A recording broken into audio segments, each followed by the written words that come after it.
નમસ્કાર વિદ્યાર્થી મિત્રો, વિષય સામાજિક વિજ્ઞાન ધોરણ 8નું ચેપ્ટર 9 સંસાધન. તો વિદ્યાર્થી મિત્રો, આપણે જોશું સંસાધન વિશે વિશેષ માહિતી મેળવીશું. સંસાધન માનવ સમાજની આર્થિક વૃદ્ધિ અને વિકાસનો મૂળ આધાર હોય છે. એટલે કે સંસાધન માનવ સમાજની શું હોય છે? આર્થિક વૃદ્ધિ એના પર ડિપેન્ડ હોય છે અને એનો વિકાસનો આધાર પણ મૂળ આધાર તેના પર છે. તેના દ્વારા આપણી જરૂરિયાતને સંતોષી શકાય છે. જેના મુજબ આપણે શું કરીએ છીએ? આપણી પોતાની જે જરૂરિયાતો હોય છે એ આપણે સંતોષી શકીએ છીએ. આજુબાજુ નિરીક્ષણ કરતાં કુદરતમાં પડેલા અને તત્વો નજરે પડે છે તો તેને પણ આપણે સંસાધન ન કહેવાય. એટલે કે આજુબાજુ નિરીક્ષણ કરતાં એટલે કે આજુબાજુ જોતા કુદરતમાં પડેલા અનેક તત્વો નજરે પડે છે, પણ તેને આપણે સંસાધન કહી શકીશું નહીં. આ તત્વોને માનવી આવડત કે કૌશલ્યથી પોતાની જરૂરિયાતો સંતોષવા ઉપયોગમાં લે ત્યારે સંસાધન કહેવાય.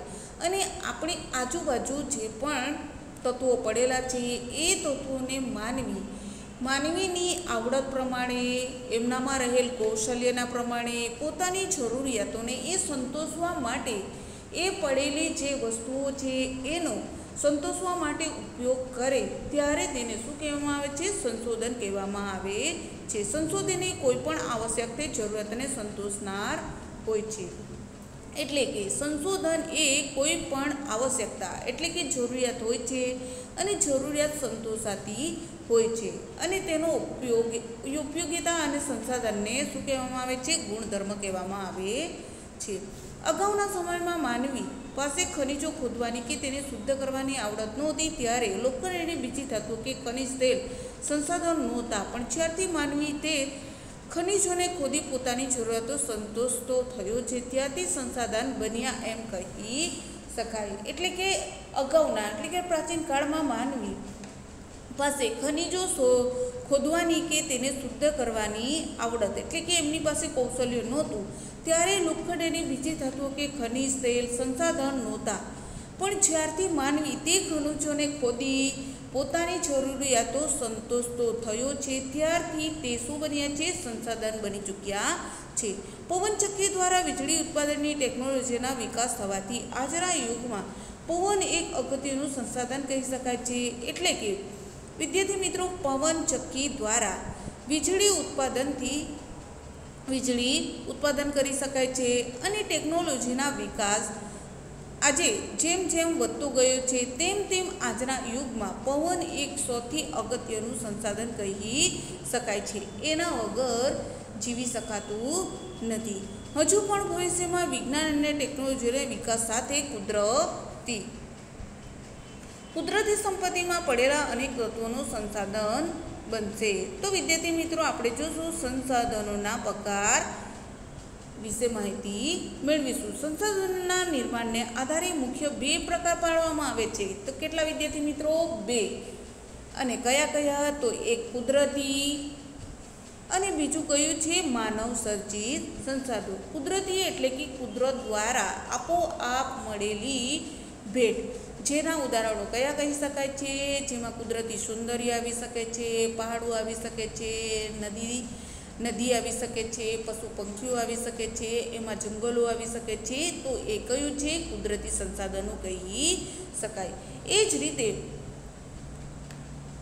માનવ સર્જિત સંસાધનો. તો વિદ્યાર્થી મિત્રો, એમાં રસ્તાઓ આવી શકે છે, ગટર લાઈન આવી શકે છે, મકાનો આવી શકે છે. તો આમ એ વિદ્યાર્થી મિત્રો શું હોય છે? બિલ્ડિંગો વગેરે માનવ સર્જિત સંસાધનો કહી શકાય. કારણ કે તે માનવી પોતાની આર્થિક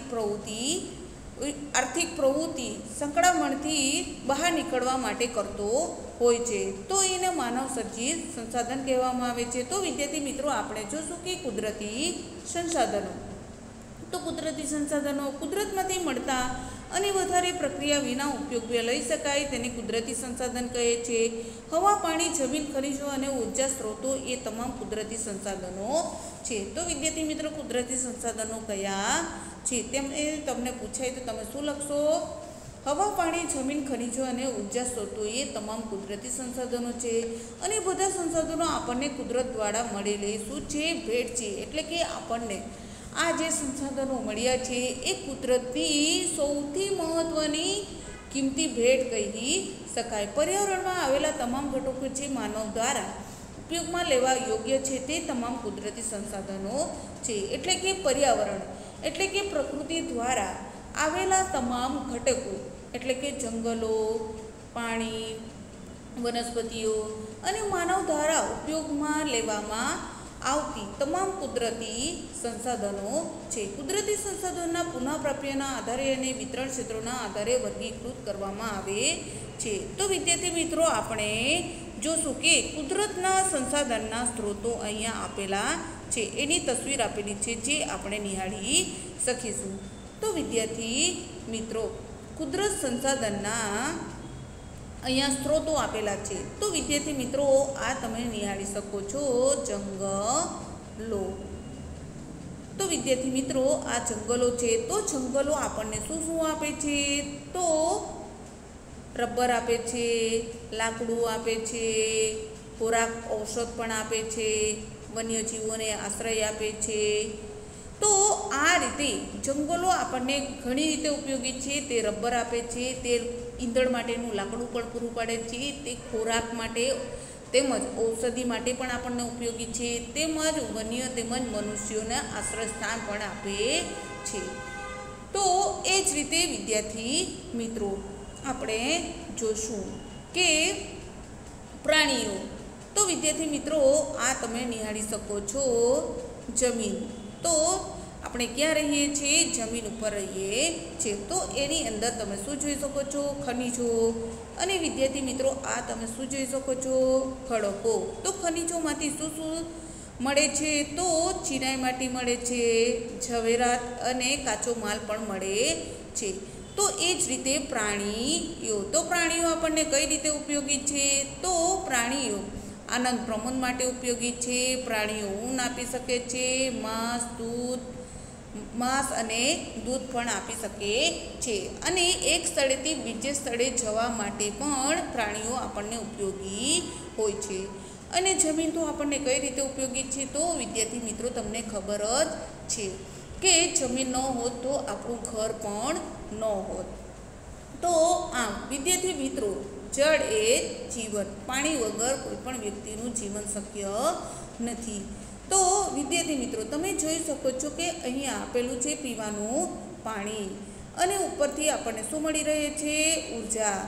અને અંદરથી આપણને શું મળી રહે છે? તો ખનિજ તેલ આપણને પ્રાપ્ત થાય છે. તો આમ કુદરત સંસાધનના અહીંયા સ્ત્રોતો આપેલા છે. તો વિદ્યાર્થી મિત્રો, તમે જોઈ લીધા. તો આ સંસાધનો, તો વિદ્યાર્થી મિત્રો, તમે જોયું આ સંસાધનો છે. ખનિજ તેલ એ સંસાધન છે, ઉર્જા સંસાધન છે. એ જ રીતે જંગલ સંસાધન છે, એ જ રીતે ખડકો પણ સંસાધન છે, ખનિજો પણ સંસાધન છે, જમીન સંસાધન છે. તો વિદ્યાર્થી મિત્રો, કુદરતી સંસાધનના સ્ત્રોતો આપણે જોયા. તો આપણને વિદ્યાર્થી મિત્રો જાણવું ગમશે કે ખનિજ તેલ પૃથ્વીના પેટાળમાં અખૂટ નથી, તે ક્યારેય ખૂટી પડવાનું છે. એટલે કે ખનિજ તેલ પૃથ્વીના પેટાળમાં એટલે કે પૃથ્વીના ભૂગર્ભમાં અખૂટ નથી, ત્યારે તે ક્યારેય પણ ખૂટી પડશે એટલે કે પૂર્ણ થઈ જશે. ખનિજ તેલના ભાવો સતત વધી રહ્યા છે. તેની અસરથી તમામ ચીજોના ભાવો પણ વધશે. એટલે કે જેમ જેમ ખનિજ તેલના ભાવોમાં સતત વધારો જોવા મળે છે, એ જ રીતે આપણે જોઈએ તો એની સાથે સાથે તમામ ચીજ વસ્તુઓના ભાવ પણ વધશે. ખનિજ કોલસો અને પેટ્રોલિયમ પેદાશોના વધુ વપરાશથી પૃથ્વીનું તાપમાન સતત વધી રહ્યું છે. એટલે કે ખનિજ કોલસો તેમજ પેટ્રોલિયમ પેદાશોના વધુ વપરાશથી પૃથ્વીનું તાપમાન સતત વધી રહ્યું છે. જે વાહનો પેટ્રોલને બળતણ તરીકે વાપરે તેમાંથી 85% કરતાં વધારે કાર્બન મોનોક્સાઇડ વાયુ અને ડીઝલથી ચાલતા વાહનો આશરે 90%થી વધુ નાઇટ્રસ ઓક્સાઇડ પેદા કરે છે. આ વિદ્યાર્થી મિત્રો, જોઈએ આપણે કોમ્પ્રેસ્ડ નેચરલ ગેસ એટલે કે CNG વાયુના વપરાશથી ઓછું પ્રદૂષણ થાય છે. બેટરી કાર વાહનો, સોલાર વાહનો. તો વિદ્યાર્થી મિત્રો, આ જાણવા જેવી બાબત હતી. દુનિયામાં સંસાધનોની ઉપલબ્ધતા અને વિવિધતાની દ્રષ્ટિએ અસમાનતા રીતે મળી આવે છે. આમ વિતરણ ક્ષેત્રો કે પ્રાપ્તિ સ્થાનોના આધારે વિદ્વાનો અને સંસાધનોના પ્રકાર આ મુજબ પડે છે. એટલે કે જોઈએ તો વિદ્યાર્થી મિત્રો દુનિયાના સંસાધનોની ઉપલબ્ધતા અને વિવિધતાની દ્રષ્ટિએ એટલે કે અલગતાની દ્રષ્ટિએ જોઈએ તો અસમાન રીતે મળી આવે છે. આમ વિતરણ ક્ષેત્રો કે પ્રાપ્તિ સ્થાનોના આધારે વિદ્વાનો સંસાધનોના પ્રકાર આ મુજબ પડે છે. તો વિદ્યાર્થી મિત્રો એક સર્વસુલભ સંસાધન એટલે કે આ પ્રકારના સંસાધન આપણને સર્વત્ર એટલે કે બધી જગ્યાએ આપણને આસાનીથી મળી રહે છે. ઉદાહરણ તરીકે વાતાવરણમાં વ્યાપ્ત જીવસૃષ્ટિમાંથી ઉપયોગી વાયુ ઓક્સિજન અને નાઇટ્રોજન. તો વિદ્યાર્થી મિત્રો તેના સર્વસુલભ સંસાધનના ઉદાહરણો કયા છે? અને તે પણ વાતાવરણમાં વ્યાપ્ત જીવસૃષ્ટિ માટે ઉપયોગી વાયુઓ જેવા કે કયા છે? ઓક્સિજન અને નાઇટ્રોજન. તો વિદ્યાર્થી મિત્રો આપણને માનવીને ખાસ કરીને ઓક્સિજનની જરૂર પડતી હોય છે. તો આમ વિદ્યાર્થી મિત્રો આપણે જોઈશું સામાન્ય સુલભ સંસાધનો. સામાન્ય રીતે આવા સંસાધનો આપણને સરળતાથી ઉપલબ્ધ હોય છે. એટલે કે આ જે સામાન્ય સુલભ સંસાધનો આપણને સરળતાથી મળી રહે છે. તેના ઉદાહરણ છે જળ અને ગોચર ભૂમિ. જળ એટલે પાણી, ગોચર એટલે કે પડતર જમીન, ભૂમિ. વિરલ સંસાધન, આ સંસાધનો આપણને મર્યાદિત સ્થાનો પરથી જ પ્રાપ્ત થતા હોય છે. એટલે કે આ વિરલ સંસાધનો આપણને યોગ્ય અને મર્યાદિત સ્થાનોથી જ આ સંસાધનો પ્રાપ્ત થતા હોય છે. તેના ઉદાહરણો છે કયા છે? કોલસો, વિવિધ ધાતુઓ, ખનિજ તેલ, કુદરતી વાયુ અને યુરેનિયમ. તો વિદ્યાર્થી મિત્રો વિરલ સંસાધન તમને એક્ઝામમાં પૂછાઈ શકે છે, માટે તમે નોંધ કરી શકો છો. એના ઉદાહરણો કયા છે? કોલસો, વિવિધ ધાતુઓ, ખનિજ તેલ, કુદરતી વાયુ અને યુરેનિયમ. તો નંબર 4 એકલ સંસાધન આપણે તમને એક્ઝામમાં પૂછાઈ શકે છે, માટે તમે લાઈન કરી શકો છો. સમગ્ર વિશ્વમાં જ્વલેજ એક કે બે જગ્યાએથી મળી આવતા ખનિજો એકલ કે દુર્લભ સંસાધન તરીકે ઓળખાય છે. એટલે કે સમગ્ર વિશ્વમાં એટલે કે આખી દુનિયામાં જ્વલેજ એટલે કે માત્ર એક બે જગ્યાએથી મળી આવતા ખનિજો શું કહેવામાં આવે છે? એકલ કે દુર્લભ સંસાધન તરીકે ઓળખવામાં આવે છે. એટલે કે યુરોપના ગ્રીનલેન્ડમાંથી પ્રાપ્ત થતું ક્રાયોલાઇટ ખનિજ. આ ઉપરાંત સંસાધનોના નવીનીકરણીય તેમજ બિન નવીનીકરણીય એવા બે ભાગ પણ પાડવામાં આવ્યા છે. તો વિદ્યાર્થી મિત્રો યુરોપના ગ્રીનલેન્ડમાંથી પ્રાપ્ત થતું ક્રાયોલાઇટ ખનિજ ફક્ત એક જ જગ્યાએથી પ્રાપ્ત થાય છે. તેને દુર્લભ કે એક જ સંસાધન તરીકે ઓળખવામાં આવે છે. તો વિદ્યાર્થી મિત્રો આપણે જોશું કે નવીનીકરણીય પુનઃપ્રાપ્ય સંસાધન અને બિન નવીનીકરણીય પુનઃ અપ્રાપ્ય સંસાધન. તો આપણે જોઈશું નવીનીકરણીય પુનઃ પ્રાપ્ય સંસાધન. તો વિદ્યાર્થી મિત્રો આ પ્રશ્ન તમને જોડકામાં પૂછાઈ શકે છે, માટે તમે નોંધ કરી શકો છો. અર્થ આપમેળે ચોક્કસ સમયમાં વપરાયેલ જથ્થા પૂર્તિ કરે કે અખૂટ હોય. એટલે કે આપમેળે ચોક્કસ સમય દરમિયાન તેને વાપરવામાં આવે છે અને જથ્થાને પૂર્તિ કરે તો એને શું કહેવામાં આવે છે? અખૂટ હોય છે. એ જ રીતે એના ઉદાહરણ છે જંગલો, પ્રાણીઓ, પશુ પક્ષીઓ, સૂર્યપ્રકાશ અને પવન. તો વિદ્યાર્થી મિત્રો આપમેળે એટલે કે આપણે વાપરી લીધું ત્યાર પછી પુનઃ ફરીથી એ વસ્તુનો ઉપયોગ કરીએ છીએ અને એ આપણને સરળતાથી તેમજ આસાનીથી મળી રહે છે. તો એ જથ્થાને આપણે શું કહીશું? જથ્થાની પૂર્તિ કરે છે, તેને અખૂટ હોઈ શકે છે. એને નવીનીકરણ તેમજ પુનઃપ્રાપ્ય સંસાધન કહેવામાં આવે છે. એના ઉદાહરણો કયા છે? જંગલો આપણને સરળતાથી ફરીથી મળી રહે છે, કારણ કે આપણે કાપી નાખ્યા પછી ફરીથી એમાંથી પીલો થઈ અંકુરિત થઈ ફરીથી આપણને વૃક્ષ પ્રાપ્ત થાય છે 1 વર્ષ પછી. એ જ રીતે પ્રાણીઓ, એ જ રીતે પશુ પક્ષીઓ અને સૂર્યપ્રકાશ અને પવન વગેરે એ નવીનીકરણ પુનઃ પ્રાપ્ય સંસાધનના ઉદાહરણો છે.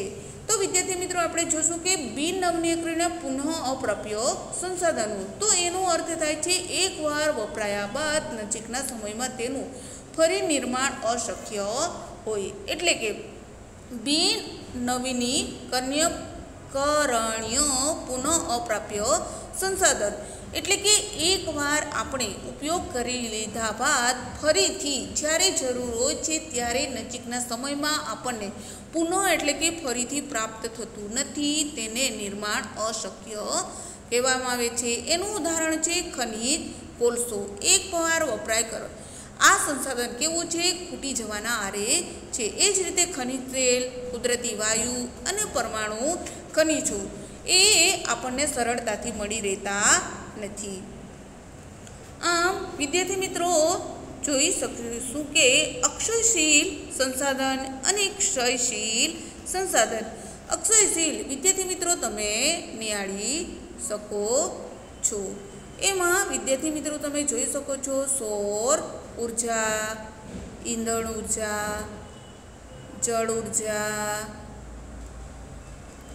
भूतापीय ऊर्जा, पवन ऊर्जा। तो विद्यार्थी मित्रों आ बधी ऊर्जा शेमांथी आपणने प्राप्त थाय छे? सौर ऊर्जा गरम थईने शुं थाय छे? सळगाववामां आवे छे। ए ज रीते जैव ईंधण, ए ज रीते पवन ऊर्जा, ए ज रीते भूतापीय ऊर्जा, ए ज रीते जळमांथी ऊर्जा मळे छे। गरम थई शुं बने छे? वराळ बने छे। ए ज रीते पवन ऊर्जा अने भूतापीय ऊर्जा। आम विद्यार्थी मित्रों तमे जोई शको छो के क्षयशील संसाधन, क्षयशील संसाधनमां क्षयशील संसाधनमां अश्मीभूत बळतण, अश्मीभूत बळतण जे कोनी मददथी? अग्निनी मददथी। त्यारबाद अणु ऊर्जा, त्यारबाद कुदरती वायु अने खनिज कोळसो। तो विद्यार्थी मित्रों तमे जोई लीधा के अक्षयशील संसाधन अने क्षयशील संसाधन। तो आम मानव सर्जित संसाधनों। तो विद्यार्थी मित्रों आपणे जोशुं के मानव सर्जित संसाधन कोईपण कुदरती तत्वोने मानव प्रयत्नों द्वारा प्रक्रिया करी तेना गुणधर्मोमां फेरफार करी उपयोगमां लेवा योग्य बनावाय तेने मानव सर्जित के मानव निर्मित संसाधन कहेवामां आवे छे। तो विद्यार्थी मित्रों मानव सर्जित संसाधन कोने कहेवामां आवे छे? कोईपण कुदरती तत्वोने मानवी शुं करे छे? पोताना प्रयत्नों द्वारा प्रवृत्ति के प्रक्रिया करीने तेना गुणधर्मोमां फेर करी तेनो उपयोगमां लेवामां आवतुं होय अने ते उपयोगमां लेवा लायक योग्य बनावे छे तो तेने मानव सर्जित के मानव निर्मित संसाधन कहेवामां आवे छे। कुदरती रीते मळी आवता चूनो, चिरोडी वगैरे जेवा तत्वों पर योग्य प्रक्रिया करी सीमेंट बनावाय त्यारे ते मानव सर्जित संसाधन कहेवामां आवे छे। तो विद्यार्थी मित्रों कुदरती रीते मळी आवता शुं मळी आवतुं होय छे? चूनो, चिरोडी वगैरे जेवा तत्वों पर योग्य प्रवृत्ति के प्रक्रिया करी सीमेंट बनावाय त्यारे तेने शुं कहेवामां आवे छे? मानव सर्जित संसाधन कहेवामां आवे छे। आ सिवाय तेमां अन्य उदाहरणों जेवा के शुं आवी शके छे? विद्युत आवी शके छे, मकानो, सड़क, पुलो, बोगदा, टेक्नोलॉजी वगैरह मानव सर्जित मानव निर्मित संसाधनना उदाहरणों कही शकाय छे। आम पोतानी जरूरियातने संतोषवा मानवी पृथ्वीने पण आवश्यकता मुजब बदली उपयोगमां ले छे। एटले के मानवीने ज्यारे पण पोतानी जरूरियात होय छे ऊभी थाय छे त्यारे मानवी पोतानी जरूरियातने संतोषवा माटे मानवी पृथ्वीनी सपाटीने पण आवश्यकता एटले कि एने जे रीते जरूर छे, जे प्रवृत्ति माटे जरूर छे ए मुजब बदली तेनो उपयोग करता उपयोगमां ले छे। खेतीना विकास माटे पर्वतीय ढोळा पर पगथिया आकारना खेतरो अने नदीओना खीण विस्तारमां बहुहेतक योजनाओ बनावे छे। आम मानव निर्मित संसाधनोनी यादी घणी बधी लांबी छे। तो विद्यार्थी मित्रों ज्यारे पण मानवीने जरूरियात होय छे जरूरियात संतोषवा माटे पृथ्वीनी सपाटीने पोतानी जरूरियात मुजब ते जमीनने बदली उपयोगमां ले छे अने खेतीना विकासमां ते पर्वतीय ढोळाओ पर ते जमीन करी शके छे। पगथियाना आकारना खेतरो पण बनावी शके छे। नदीओना खीण विस्तारोमां बहुहेतक योजनाओ एटले के बंधो बांधीने योजनाओ बांधीने तेनो उपयोग करे छे। आम मानव सर्जित संसाधनोनी यादी केवी छे? खूब ज लांबी छे। तो विद्यार्थी मित्रों आपणे जोशुं के मानव संसाधन जगतमां સંસ્કૃતિનું નિર્માણ કરનાર માનવ પોતે જ એક સશક્ત કેવો છે સંસાધન છે, જે કુદરતના વિવિધ તત્વોને પોતાના જ્ઞાન અને આવડત થકી સંસાધનના સ્વરૂપે વાપરે છે. તે સંસાધનોને બનાવનાર, વપરાશ કરનાર બને છે. આ પ્રક્રિયામાં માનવ પોતાની બૌદ્ધિક ક્ષમતા મુજબ કુદરત દ્વારા પ્રાપ્ત તત્વોમાંથી ઉત્તમ તત્વો પોતે પસંદ કરે છે. આપણે કુદરતી સંપત્તિનો મહત્તમ ઉપયોગ ત્યારે જ કરી શકીએ છીએ કે જ્યારે આપણી પાસે તે માટેના કૌશલ્યો, આવડત, જાણકારી કે ટેકનોલોજી હોય. શિક્ષણ આરોગ્યની સેવાઓ દ્વારા માનવને એક વિશિષ્ટ પ્રકારનું સંસાધન બનાવે છે. માનવીની સંસાધન બનવાની આ પ્રક્રિયાને માનવ સંસાધન વિકાસ કહેવામાં આવે છે. તો વિદ્યાર્થી મિત્રો, જગતમાં સંસ્કૃતિનું નિર્માણ કરનાર કોણ છે? માનવ પોતે જ એક સશક્ત સંસાધન છે, જે કુદરતમાં વિવિધ તત્વોને પોતાના જ્ઞાન, કૌશલ્ય અને આવડત વડે સંસાધનના સ્વરૂપને વાપરે છે. તે સંસાધનોને બનાવનાર, વપરાશ કરનાર બને છે. આ પ્રક્રિયામાં માનવી પોતાની કૌશલ્ય, કળા અને બૌદ્ધિક ક્ષમતા મુજબ કુદરત દ્વારા પ્રાપ્ત તત્વોમાંથી ઉત્તમ તત્વોને પોતે પસંદ કરે છે. એટલે કે જે સારા તત્વો છે એની પસંદગી કરે છે. અને આપણે કુદરતી સંપત્તિનો મહત્તમ ઉપયોગ ત્યારે જ કરી શકીએ છીએ જ્યારે આપણી પાસે તે માટેના શું હોય છે? બુદ્ધિ હોય છે, કૌશલ્ય હોઈ શકે. કૌશલ્ય હોય તો તેમની આવડત હોય અને એ અંગેનું જ્ઞાન હોય, જાણકારી હોય અને તે ટેકનોલોજીનો આપણે ઉપયોગ કરી અને શિક્ષણ અને આરોગ્ય સેવાઓ દ્વારા માનવને એક વિશિષ્ટ પ્રકારનું સંસાધન બનાવે છે. આમ માનવીની સંસાધન બનાવવાની આ પ્રક્રિયાને આપણે શું કહીશું? માનવ સંસાધન વિકાસ કહેવાય છે. તો વિદ્યાર્થી મિત્રો, જોશું ભૂમિ એટલે કે ધરા, જમીન પણ થઈ શકે છે. પૃથ્વીની સપાટી. ભૂમિ તમામ સંસાધનોમાં ઉપયોગિતાની દ્રષ્ટિએ મોખરાના સ્થાને છે. પૃથ્વી સપાટીની કુલ ક્ષેત્રમાં લગભગ કેટલા ટકા છે? 29% ભાગ ભૂમિ દ્વારા રોકાયેલો છે. તો વિદ્યાર્થી મિત્રો, આ તમને એક વાક્યનો પ્રશ્ન પૂછાઈ શકે છે કે પૃથ્વી સપાટીના કુલ ક્ષેત્રના લગભગ કેટલા ટકા ભાગ દ્વારા રોકાયેલો છે? તો કેટલા ટકા આવશે? 29%. સમગ્ર પૃથ્વીના ક્ષેત્રફળની તુલનામાં આ પ્રમાણ અલગ લાગે છે, પણ આ પૈકી કેટલો ભાગ માનવ વસવાટની દ્રષ્ટિએ અનુકૂળ નથી? દુનિયામાં ભૂમિ અને આબોહવાના વૈવિધ્યને કારણે જ વસ્તી ગીચતા પર અસર પડે છે. જે પ્રદેશો માનવ વસવાટ માટે યોગ્ય છે ત્યાં વસ્તી ગીચતા વધારે જોવા મળે છે. આથી ઉલટું રણ પ્રદેશો, ગાઢ વનો, પર્વતીય ભૂપૃષ્ઠ ધરાવતા ક્ષેત્રોમાં વસ્તીની ગીચતા કેવી હોય છે? ખૂબ જ ઓછી હોય છે. તો આમ ભૂમિ, પૃથ્વી એટલે કે ધરા, ભૂમિની સપાટી આમ તમામ સંસાધનોની ઉપયોગિતાની દ્રષ્ટિએ મોખરાનું એટલે કે સૌથી મહત્વનું સ્થાન ધરાવે છે. પૃથ્વી સપાટીના કુલ ક્ષેત્રના લગભગ કેટલા ટકા ભાગ? 29% ભાગ ભૂમિ ભાગ રોકાયેલો છે. અને સમગ્ર પૃથ્વીના ક્ષેત્રફળની તુલનામાં જોઈએ તો તેનું પ્રમાણ કેવું છે? અલ્પ એટલે કેવું? ખૂબ જ ઓછું. પણ આ પૈકી કેટલોક ભાગ માનવ વસવાટની દ્રષ્ટિએ કેવો નથી? અનુકૂળ આવતો નથી. દુનિયામાં ભૂમિ અને આબોહવાના વૈવિધ્યતાના કારણે જ માનવ ગીચતા પર વધુ અસર જોવા મળે છે. જેમાં ખાસ કરીને પ્રદેશો માનવ વસવાટ માટે યોગ્ય છે ત્યાં વસ્તી ગીચતા વધારે જોવા મળે છે. એટલે કે માનવ વસવાટ માટે શું હોય છે? રહેવા માટે જગ્યા કેવી હોય છે? સારી હોય છે. ત્યાં ખાસ કરીને વસ્તી ગીચતા વધુ જોવા મળતી હોય છે. આથી ઉલટું રણ પ્રદેશો, ગાઢ વનો, પર્વતીય ભૂપૃષ્ઠ ધરાવતા ક્ષેત્રોમાં વસ્તી ગીચતા કેવી હોય છે? ઓછી હોય છે. આમ ખેતી, ખનીજો, જંગલો ઉપરાંત રસ્તા અને ઉદ્યોગોની સ્થાપના માટે ભૂમિ અનેક રીતે આપણને ઉપયોગી છે. વધતી જતી વસ્તીની સાથે સાથે આપણી જરૂરિયાતો પણ સતત વધી રહી છે. તેની સામે ભૂમિ કેવી છે? અત્યંત મર્યાદિત છે. એટલે કે ખેતી, ખનીજો, જંગલો તદ ઉપરાંત રસ્તા અને ઉદ્યોગોની સ્થાપના માટે શું કરવામાં આવ્યું છે? ભૂમિ અને અનેક રીતે આપણને ઉપયોગી થાય છે. પરંતુ વધતી જતી વસ્તીને સાથે આપણી જરૂરિયાતો પણ સતત વધતી જાય છે. તેના પરિણામ સ્વરૂપ તેની સામે ભૂમિ કેવી છે? અત્યંત મર્યાદિત કહી શકાય. આજે ભૂમિની અછત એક વિકટ સમસ્યા બની શકી છે. એટલે કે આજે ભૂમિની અછત એટલે કે અલ્પપણું શું છે? એક સૌથી મોટી વિકટ સમસ્યા કહી શકાય. પરિણામે શહેરમાં મકાનો બાંધવા, ગામડાઓમાં ખેતી યોગ્ય ભૂમિ વધારાની પ્રવૃત્તિ કે અન્ય પર્યાવરણીય સવાલો સર્જાયા છે. ભૂમિની જરૂરિયાત સંતોષવા માટે માનવીએ જંગલોનું નિકંદન કાઢ્યું છે. એટલે કે આજે ભૂમિની અછત એ સૌથી મહત્ત્વની વિકટ સમસ્યા રહી છે. પરિણામે શહેરોમાં શું હોય છે, મકાનો બાંધવા માટેની જગ્યા મળતી નથી. ગામડાઓમાં ખેતી યોગ્ય ભૂમિ વધારાની પ્રવૃત્તિઓ તેમજ અનેક પર્યાવરણીય સવાલો પણ ઊભા થયા છે. ભૂમિની જરૂરિયાત સંતોષવા માટે માનવીએ શું કર્યું છે, જંગલોનું નિકંદન એટલે કે જંગલો કાપવા માંડ્યા છે.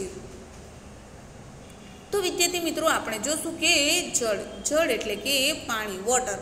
જળ એ જીવન છે. એ યુક્તિ સૂચવે છે કે સજીવ સૃષ્ટિનો આધાર છે. એટલે કે એના વગર શું નથી વિદ્યાર્થી મિત્રો, આપણું જીવન શક્ય નથી. જળ એ જીવન, અર્થાત જળ અગત્યનું કુદરતી સંસાધન પણ કહી શકાય છે. એટલે કે એનો અર્થ શું થાય છે, અગત્ય, સૌથી મહત્વનું ઉદાહરણ કે પરિબળ કહીએ તો કુદરતી સંસાધન છે પાણી.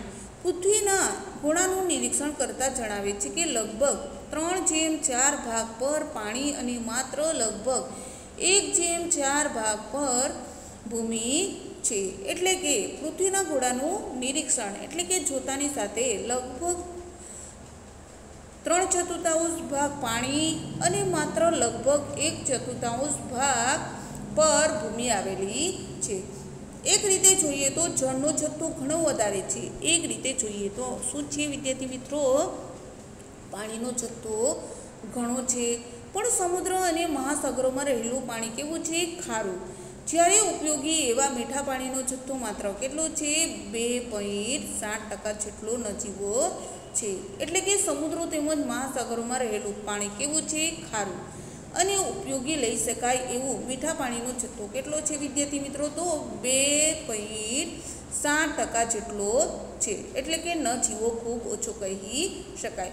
વળી આ જથ્થામાંથી મોટો ભાગ ઊંચા પર્વત શિખરો, હિમનદીઓમાં, એન્ટાર્કટિકા અને આર્કટિકમાં બરફ રૂપે છે. એટલે કે ખાસ કરીને જોઈએ તો વધુ પાણીનો જથ્થો ક્યાં સંગ્રહાયેલો છે વિદ્યાર્થી મિત્રો, તો ઊંચા પર્વત શિખરો પર, હિમનદીઓમાં જેવી કે એન્ટાર્કટિકા અને આર્કટિકમાં બરફ રૂપે જામેલું છે. તેમાંથી આપણી પાસે માત્ર કેટલું છે, 1% જેવો અલ્પ મીઠા પાણીનો જથ્થો ભૂમિગત જળ, નદી, સરોવર કે ઝરણા રૂપે ઉપલબ્ધ છે. એટલે કે આપણી પાસે કેટલા ટકા પાણી છે વિદ્યાર્થી મિત્રો, તો 1%. તે પણ કયા ઉદાહરણો તરીકે, તો ભૂમિગત જળ એટલે કે જમીનમાં રહેલું પાણી, તે પણ બર દ્વારા ઉતરેલું, ઢાળ દ્વારા ઉતરેલું, નદી, સરોવર કે ઝરણા રૂપે આપણને મળેલું છે. આ જથ્થો આપણી જરૂરિયાતો જેવી કે ખેતી માટે, સિંચાઈ, પીવા, વાપરવા અને ઉદ્યોગો માટે વપરાય છે. અને તે પાણી આપણે કઈ રીતે ઉપયોગ કરીએ છીએ, તો ખેતી માટે ઉપયોગ કરીએ છીએ. ખેતીમાં સિંચાઈ માટે, પીવા માટે, ઘર વપરાશ માટે અને ઉદ્યોગો માટે પાણીનો ઉપયોગ કરીએ છીએ. નદીઓ પર બંધ બાંધી જળ વિદ્યુત પેદા કરી શકાય છે. આજે દુનિયાના વિવિધ ભાગોમાં દક્ષિણ અમેરિકા, આફ્રિકાના મોટાભાગના પ્રદેશો, મધ્ય પૂર્વ એશિયા, ઓસ્ટ્રેલિયા સહિત વગેરે પ્રદેશમાં પીવાના પાણીની ભારે તંગી વર્તાઈ રહી છે. ભારતમાં ગુજરાતમાં સૌરાષ્ટ્ર, કચ્છ, ઉત્તર ગુજરાત, રાજસ્થાનના જેસલમેર અને બાડમેર જિલ્લા, દખ્ખણના ઉચ્ચ પ્રદેશનો મધ્ય ભાગ વગેરે ક્ષેત્રોમાં શું થાય છે, પાણીની અછત વર્તાય છે. તો વિદ્યાર્થી મિત્રો, આજે દુનિયાના વિવિધ ભાગો જેવા કે દક્ષિણ અમેરિકા, આફ્રિકાના મોટાભાગના પ્રદેશો, મધ્ય પૂર્વ એશિયા, ઓસ્ટ્રેલિયા સહિત વગેરે પ્રદેશોમાં પીવાના પાણીની શું છે, ભારે તંગી વર્તાઈ રહી છે. ભારતમાં ગુજરાતમાં શું આવેલું છે, સૌરાષ્ટ્ર, કચ્છ, ઉત્તર ગુજરાત અને રાજસ્થાનના જેસલમેર, બાડમેર જિલ્લા, દખ્ખણ ઉચ્ચ પ્રદેશના મધ્ય ભાગ વગેરે ક્ષેત્રોમાં ઉનાળામાં પીવાના પાણીની શું વર્તાય છે વિદ્યાર્થી મિત્રો, તો અછત વર્તાય છે અને તેની ખાસ કરીને તંગી અનુભવીએ છીએ. આ વિસ્તારોમાં સમયાંતરે અછત કે દુષ્કાળની સ્થિતિ પણ સર્જાય છે. એટલે કે ક્યારેક શું વર્તાય છે વિદ્યાર્થી મિત્રો? તો અમુક વિસ્તારોમાં સમય સંજોગ અનુસાર અસત કે દુષ્કાળની સ્થિતિ પણ સર્જાતી હોય છે. જળ તંગીમાં તે વસ્તી વિસ્ફોટ, રોકડિયા પાકોનું વધતું જતું વાવેતર, આધુનિક જીવનશૈલી, શહેરીકરણ, ઉદ્યોગો, નિર્વીકરણ જેવા પરિબળો તેના મુખ્ય કારણ હોઈ શકે છે. એટલે કે જે પાણીની તીવ્ર તંગી પણ આપણે અનુભવીએ છીએ અને આ વિસ્તારોમાં જેમ જેમ સમય પસાર થતો જાય છે તેમ અસત કે દુષ્કાળની પરિસ્થિતિ પણ સર્જાતી હોય છે. જળ તંગી માટે કયા કારણો જવાબદાર હોય છે? તો વસ્તી વિસ્ફોટ, રોકડિયા પાકોનું વધતું જતું વાવેતર, આધુનિક જીવન શૈલી, શહેરીકરણ તેમજ ઉદ્યોગોનું નિર્વયીકરણ જેવા પરિબળો મુખ્ય જવાબદાર હોઈ શકે છે. તો વિદ્યાર્થી મિત્રો, આપણે જોઈશું કે જળ તંગી પર ઉપરના ચાર્ટને ધ્યાનમાં રાખીને આપણે શું કરવાની છે? નોંધ બનાવવાની છે. તો વિદ્યાર્થી મિત્રો, વસ્તી ગીચતા શું છે? કાગળની મિલ અને શહેરો, એ જ રીતે શેરડી અને ગટર વ્યવસ્થા. જળ તંગી પર ઉપરના ચાર્ટને ધ્યાનમાં રાખી શું કરવાની છે વિદ્યાર્થી મિત્રો? તો નોંધ બનાવવાની છે. દુષ્કાળને કારણે પડતી અસરોની આપણે શું કરવાની છે? યાદી બનાવવાની છે. કુદરતી વનસ્પતિ અને વન્ય જીવન. પોતાની સાથે ઉગનારી વનસ્પતિ જેમાં વેલા, છોડવા અને વૃક્ષોનો સમાવેશ થાય છે તેને કુદરતી વનસ્પતિ કહેવામાં આવે છે. તે વિવિધ ભૌગોલિક સંજોગોમાં જુદા જુદા આકાર અને સ્વરૂપમાં ઉપસ્થિત આપણને જમીન ઉપર જોવા મળતી હોય છે. એટલે કે અહીંયા કુદરતી વનસ્પતિમાં એટલે કે કોઈ પણ વ્યક્તિ રોપવા માટે જાતું નથી, છતાં પણ કુદરતી રીતે તે ઉગી જતી હોય છે અને પોતાની જાતે ઉગનારી વનસ્પતિ જેમાં એના ઉદાહરણો કયા છે? વેલા, છોડવા અને વૃક્ષોનો સમાવેશ થાય છે તેને કુદરતી વનસ્પતિ તરીકે આપણે ઓળખીશું. તે વિવિધ ભૌગોલિક સંજોગોમાં જુદા જુદા આકાર, સ્વરૂપ અને ઊંચાઈમાં જોવા મળે છે. તે વૃક્ષો અને ઝાડીઓથી આચ્છાદિત વિશાળ ભૂભાગને સામાન્ય રીતે જંગલ કહેવામાં આવે છે, જેમાં કુદરતી વનસ્પતિનું પ્રમાણ વિશેષ હોય છે. જેમાં ખાસ કરીને જંગલોમાં શું જોવા મળતું હોય છે? કુદરતી વનસ્પતિનું પ્રમાણ વધુ જોવા મળે છે. સમુદ્ર સપાટીથી ઊંચાઈ અને આબોહવાની વિવિધતાના કારણે કુદરતી વનસ્પતિની સંરચના અને સ્વરૂપમાં વૈવિધ્ય જોવા મળે છે. તેને જ આધાર બનાવી તજજ્ઞો વનસ્પતિનું વર્ગીકરણ કરે છે.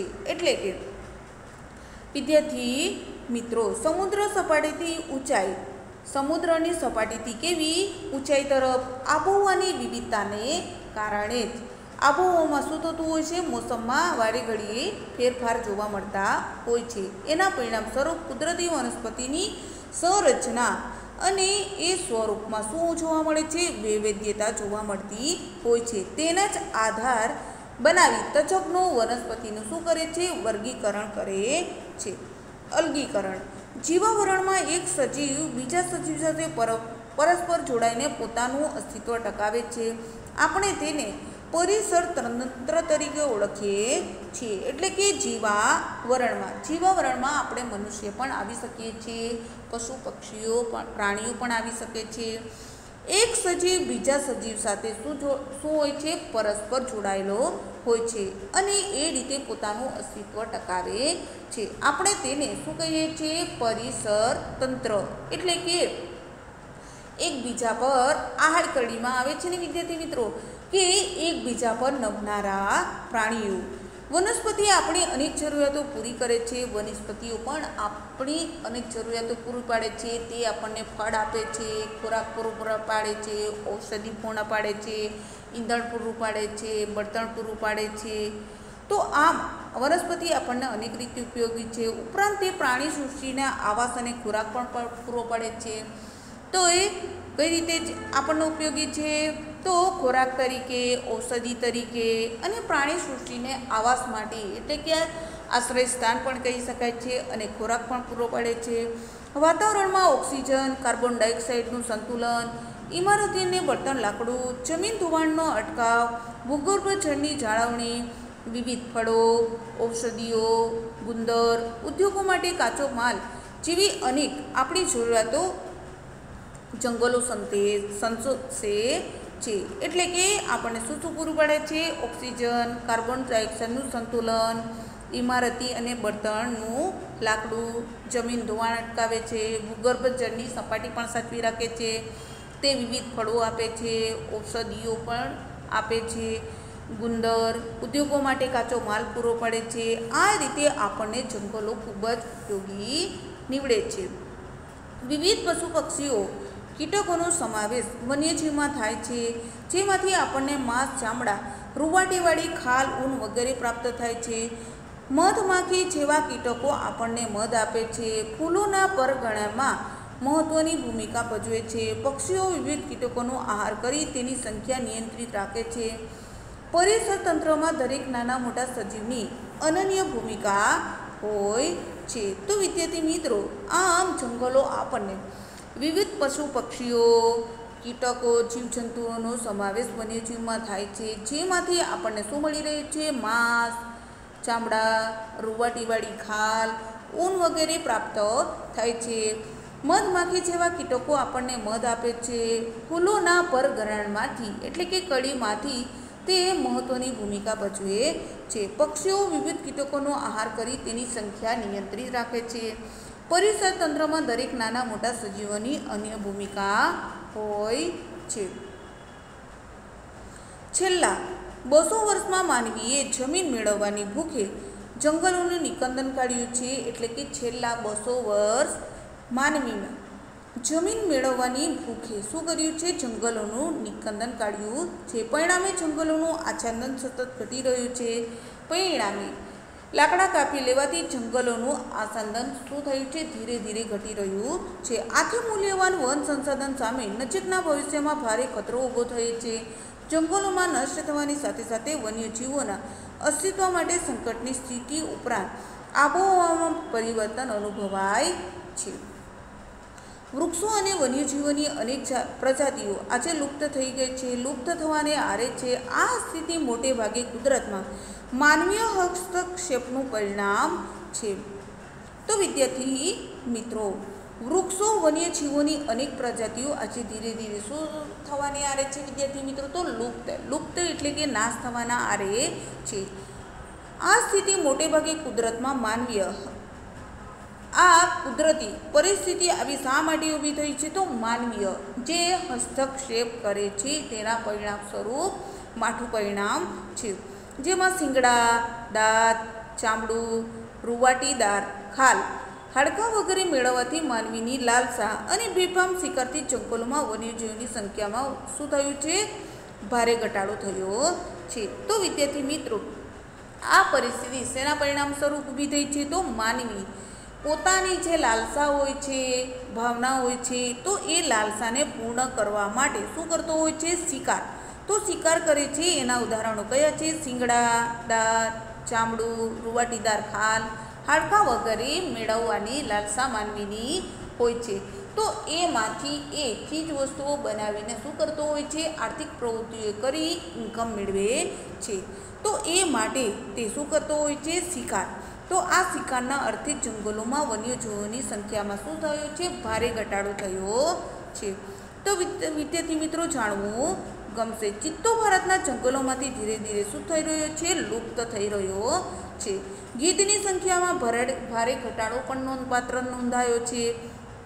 કચ્છ જિલ્લામાં એક સમયે જોવા મળતું ઘોરાડ પક્ષી આજે માત્ર આંગળીના વેઢે ગણી શકાય તેવા જૂજત બચ્યા છે. સંસાધનોનું સંરક્ષણ. સંસાધનો અને માનવ જીવન માટે અગત્યના છે. તેના વિના આપણું જીવન શું છે? વિદ્યાર્થી મિત્રો, કલ્પી શકાતું નથી. અને વધતી જતી વસ્તી અને ટેકનોલોજીના અસાધારણ વિકાસથી સંસાધનનો વપરાશ દિન પ્રતિદિન શું થયો છે? વિદ્યાર્થી મિત્રો, તો વધી રહ્યો છે. આ પરિસ્થિતિમાં કેટલાક સંસાધનો આજે ખૂટી પડવાની અણીએ છે. તો આ પરિસ્થિતિ શા માટે સર્જાય છે? તો કેટલાક સંસાધનો એ પરિણામ સ્વરૂપ ખૂટી જવાના આરે ઊભા છે. માનવીની આજની પ્રગતિ, આધુનિક જીવનશૈલી સંસાધનોના અભાવમાં ટકી શકવા અસમર્થ છે. આજે ભવિષ્યની સ્થિતિ અંગે વિચારવું જોઈએ. સંસાધનોનો આયોજનપૂર્વક અને કરકસર આપણે ઉપયોગ કરવો જોઈએ. તો વિદ્યાર્થી મિત્રો, માનવીની આજની જેમ જેમ પ્રગતિ કરતો થયો છે એમ આધુનિક જીવનશૈલીમાં સંસાધનોના અભાવો ટકી શકવા એ અસમર્થ છે અને આજે ભવિષ્યની સ્થિતિ અંગે શું માનવીએ વિચારવું જોઈએ. સંસાધનોના આયોજનપૂર્વક અને કરકસર રીતે ઉપયોગ કરવો જોઈએ. સંસાધનોના સંરક્ષણના ઉપાયો વિશે આપણે જોશું. જમીનના ધોવાણથી ફળદ્રુપતામાં ઘટાડો થતો હોવાથી તેને આપણે અટકાવવું જોઈએ. એટલે કે જમીનનું ધોવાણ જે પણ જમીનમાં થતું હોય ત્યાં ફળદ્રુપતા ઘટે નહીં અને ફળદ્રુપતા જળવાઈ રહે તે માટેના આપણે ઉપાય કરવા જોઈએ. રાસાયણિક ખાતરોનો વપરાશ લાંબે ગાળે જમીનની ગુણવત્તા નીચી લાવે છે, તેથી તેનો ઉપયોગ સમજદારીથી કરવો જોઈએ. તેને બદલે કુદરતી છાણિયા ખાતરને વાપરવું જોઈએ. એટલે કે જમીનમાં ખેડૂત સારો પાક મેળવવા માટે રાસાયણિક ખાતરનો વપરાશ શું કરવો જોઈએ? લાંબે ગાળે જમીનની શું કરે છે? ગુણવત્તા ઘટાડે છે. તો એ માટે બચવા માટે ખેડૂતે છાણિયું ખાતરનો જ ઉપયોગ કરવો જોઈએ. વધુ પડતી અતિશય સિંચાઈથી જમીનની ઉત્પાદકતા ઘટી શકે છે. તેને ટપક સિંચાઈનો ઉપયોગ કરવો જોઈએ. એટલે કે જમીનમાં શું કરવું જોઈએ? જમીનની વારંવાર સિંચાઈ કરવીથી જમીનની જે ફળદ્રુપતા હોય છે એમાં ઘટાડો થાય છે. માટે કઈ પદ્ધતિ આપણે લગાવવી જોઈએ? ટપક સિંચાઈ પદ્ધતિનો ઉપયોગ કરવો જોઈએ. જંતુનાશકો જમીન અને જળ સ્ત્રોતો પ્રદૂષિત કરે છે. તેના વિકલ્પે જંતુનાશક દવાઓના વપરાશને ઉત્તેજન આપવું જોઈએ. એટલે કે જે પાક ખેડૂતે કર્યો હોય છે એમાં જંતુનાશક કીટકો પડતા હોય છે, જેના પરિણામ સ્વરૂપ જમીનમાં શું થાય છે? પ્રદૂષિત બનતી હોય છે. જેના વિકલ્પે જંતુનાશકનો વપરાશ ખૂબ ઓછો કરવો જોઈએ.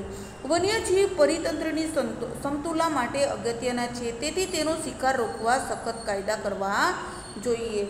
એટલે કે વન્ય પરિતંત્ર અનુસાર સમતુલા જળવા રહે અને પ્રાણીઓ ધીરે ધીરે લુપ્ત થવાના આરે ન ઊભા રહે એ માટે તેમણે શિકાર રોકવા માટે સખત કાયદા માટેના નિયમો ઘડવા જોઈએ. જંગલ વિસ્તારોમાં પશુચરણ અને વૃક્ષ છેદનને અટકાવવાના ખાસ પગલાં લેવા જોઈએ.